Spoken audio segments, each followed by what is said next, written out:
उत्तर प्रदेश के जनपद एटा की जिला जेल बनी सुधार गृह और बंदियों को रोजगार देने वाली जेल। एटा जिला जेल आजकल चर्चाओं का विषय बनी हुई है। जी हाँ, ये हम नहीं कह रहे, ये तो एटा जिला जेल के निरुद्ध बंदियों के चेहरे की मुस्कुराहट बता रही है। जेल अधीक्षक अमित चौधरी ने बंदियों की जिंदगी और जेल की परिभाषा ही बदल दी। जेल में निरुद्ध बंदियों को रोजगार देकर उनकी मुस्कुराहट लौटा दी है।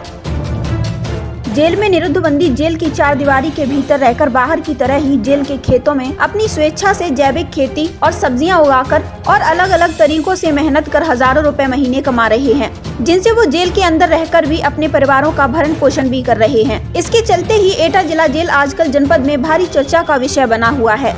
तो वहीं एटा जिला जेल में बंदी रोजगार पाकर मेहनत करने के बाद उन्हें हर माह अपनी हजारों का मेहनताना शुल्क पाकर काफी खुश नजर आ रहे हैं।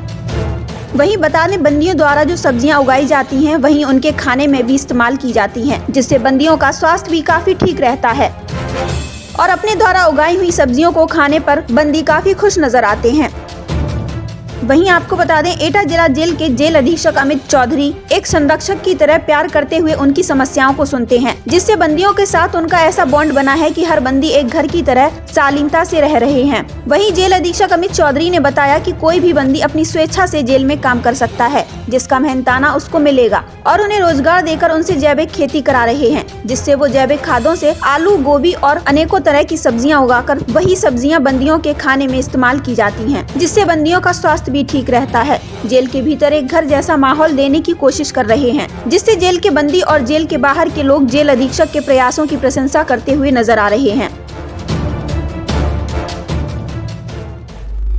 देखिए, वर्तमान में जिला कारागार में लगभग 14 बीघा जमीन है वो कृषि योग्य है जी। तो उसमें सारी जमीन में बंदियों के लिए सब्जियां उगाई जाती हैं, जैसे आलू हुआ या फिर बैंगन हुआ, गोभी हुई, चाहे पत्ता गोभी है, बंद गोभी है। तो इस तरीके की विभिन्न प्रकार की सब्जियां जो है वो जिला कारागार में उगाई जाती हैं जी। और उस जो सब्जी की जो पैदावार है वो बंदियों के लिए ही होती है जी। तो दैनिक रूप से जो उनको सब्जी की आवश्यकता होती है वो बंदियों को दी जाती है। जो इस तरीके सर, ये बंदियों का कहना है कि स्वास्थ्य हमारा इतना अच्छा है, जो जैविक सब्जियां हैं उनको खाने के बाद में, तो सर उससे किस तरीके से जो है सर ये इनको पौष्टिक दिया जा रहा है?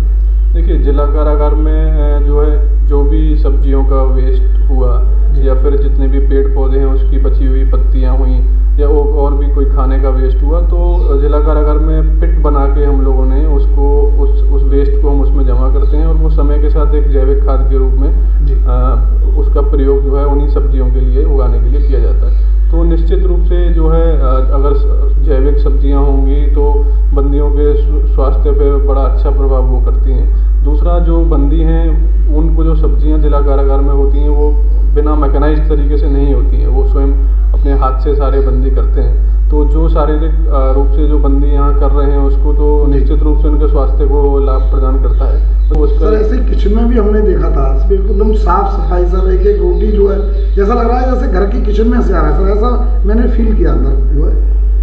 तो देखिए, जो बंदी होता है वो कारागार में निरुद्ध हो रहा है, माननीय न्यायालय के जो है आदेश पे वो कारागार में निरुद्ध हुआ जी। तो जब कारागार में जब वो एक बार आ जाता है तो कारागार प्रशासन का एक जो है एक उद्देश्य ये रहता है कि वो एक सुधार गृह के रूप में जो है कारागार काम करे। तो उसी उद्देश्य से हम जो है काम करते हैं। जैसे उनको कोई भी रोजगार प्रोवाइड करवाना हो, खेल के चीज़ें हों, चाहे उनका खाना पीना हो, मेडिकल हो, हम उसको अगर बेहतर तरीके से अगर प्रोवाइड करवाएंगे तो उसमें एक सुधारात्मक दृष्टिकोण से बंदी में बदलाव आएगा। और ये मानना है कारागार प्रशासन का, अगर उसमें बदलाव इस तरीके से आता है तो वो समाज में एक सुधर के जब जाएगा तो एक अच्छे इंसान के रूप में रीइंटीग्रेट होगा।